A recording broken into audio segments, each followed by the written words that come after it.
Deficits do matter, but not the way you think. By L. Randall Wray. In recent months, a form of mass hysteria has swept the country as fear of unsustainable budget deficits replaced the earlier concern about the financial crisis, job loss, and collapsing home prices. What is most troubling is that this shift in focus comes even as the government stimulus package winds down and its temporary hires for the census are let go. Worse, the economy is still, likely years away from a full recovery. To be sure, at least some of the hysteria has been manufactured by Pete Peterson's well-funded public relations campaign fronted by President Obama's National Commission on Fiscal Responsibility and Reform, a group that supposedly draws members from across the political spectrum, yet are all committed to the belief that the current fiscal stance puts the nation on a path to ruinous indebtedness.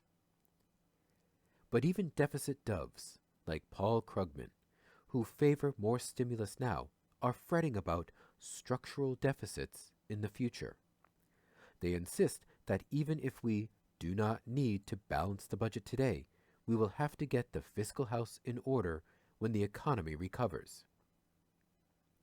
There is an alternative view, propounded by economists following what has been called modern money theory, which emphasizes the difference between a currency issuing sovereign government and currency users, households, firms, and non-sovereign governments. See here and here.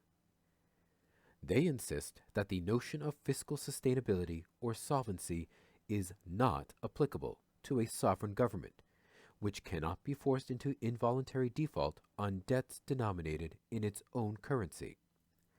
Such a government spends by crediting bank accounts or issuing paper currency. It can never run out of keystrokes. It uses to credit bank accounts, and so long as it can find paper and ink, it can issue paper money. These, we believe, are simple statements that should be completely non-controversial. And this is not a policy proposal. It is an accurate description of the spending process used by all currency-issuing sovereign governments. And yet, there are a number of misconceptions circulating that need to be addressed. Many, often of the Austrian persuasion, interpret this simple statement as a Leninist plot to destroy the nation's currency by flying black helicopters dumping an infinite supply of bags of money all over the planet. This is usually accompanied by a diatribe on the evils of fiat money, with a call to return to sound money based on shiny yellow metal. Others suggest that we are instead proposing to ramp up the size of government until it completes Obama's plan to gobble up the whole economy. Almost all critiques eventually produce a lecture on the lessons to be learned from Weimar Germany and from Zimbabwe. The strangest criticism of all is that we MMTers argue that deficits do not matter. In a recent exchange in the New York Times, Paul Krugman put it this way, but here's the thing, there's a school of thought which says that deficits are not a problem as long as a country can issue its own currency, end quote. In that piece, he took Jamie Galbraith to task for arguing that insolvency, bankruptcy, or even higher real interest rates are not among the actual risks facing a sovereign government. I won't go into the details, but Krugman produced a simple model in which ever larger budget deficits generate ever-rising prices. You can see the rest of that back and forth here. But the strange thing is that Krugman never actually addressed Galbraith's points that insolvency, bankruptcy, or higher interest rates are non-issues for a sovereign government.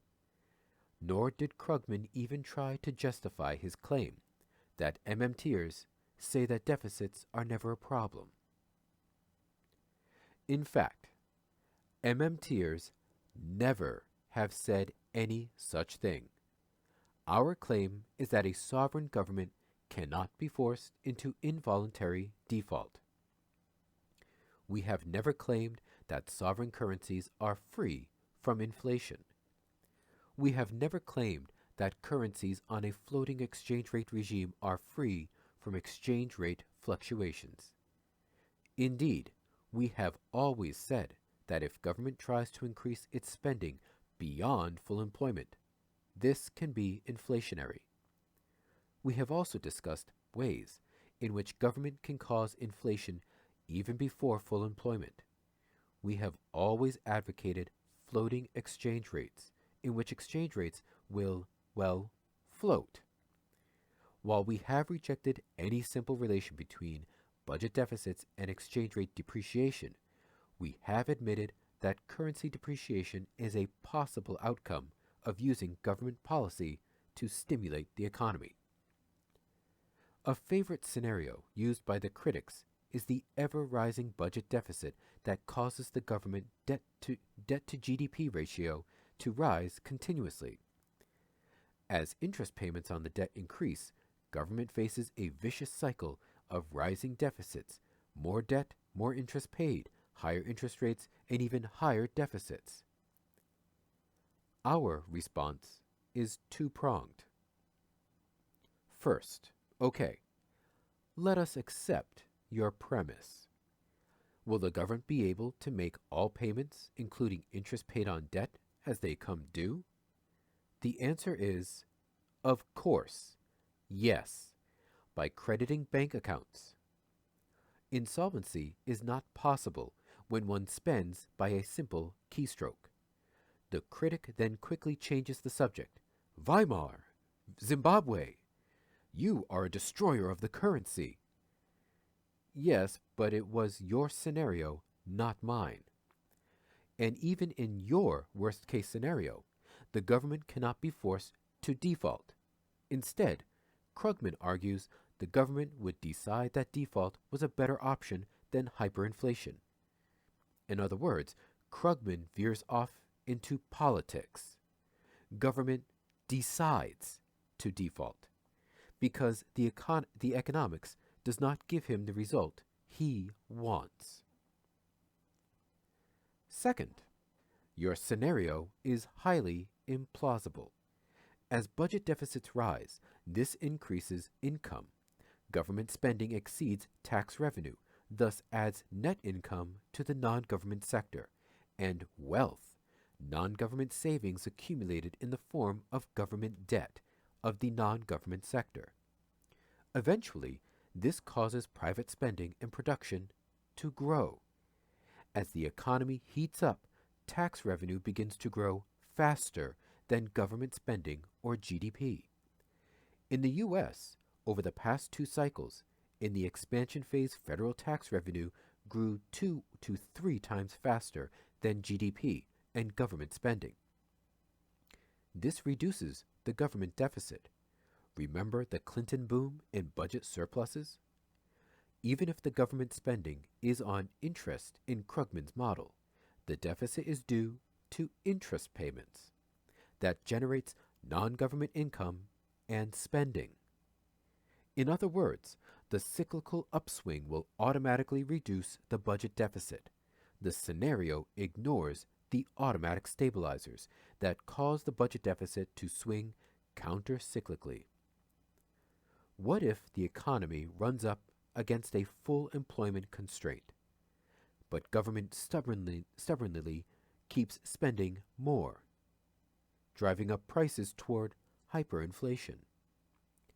Even though incomes and thus tax revenues rise, government spending always keeps one step ahead so that the deficit rises.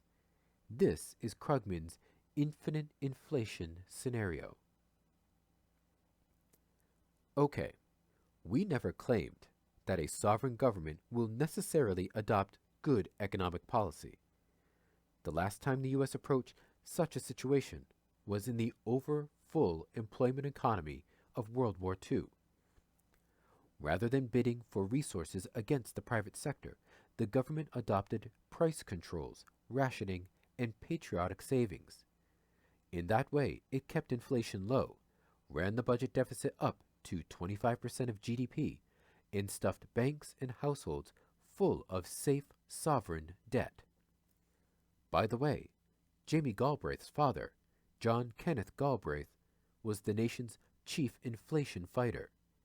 After the war, private spending power was unleashed. GDP grew relatively quickly, and government debt ratios came down, not because the debt was retired, but because the denominator, GDP, grew more quickly than the numerator, debt. See here.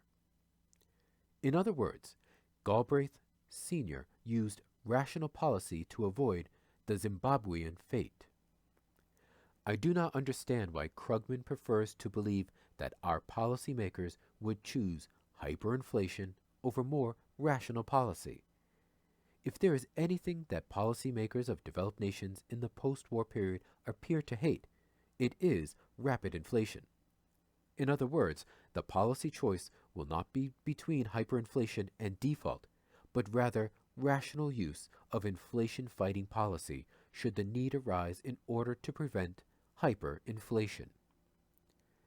If we can get beyond the fears of national insolvency, then there are many issues that can be fruitfully discussed. While inflation will not be a problem for many years, price pressures could return someday. Impacts of exchange rate instability are important, at least for some nations. Unemployment is a chronic problem, even at business cycle peaks. Aging does raise serious questions about allocation of resources, especially medical care. Poverty and homelessness exist in the midst of relative abundance. Simply recognizing that our sovereign government cannot go bankrupt does not solve those problems, but it does make them easier to resolve. We may well need more government spending, and yes, even budget deficits to tackle some of those problems. So, yes, deficits do matter, but not for solvency.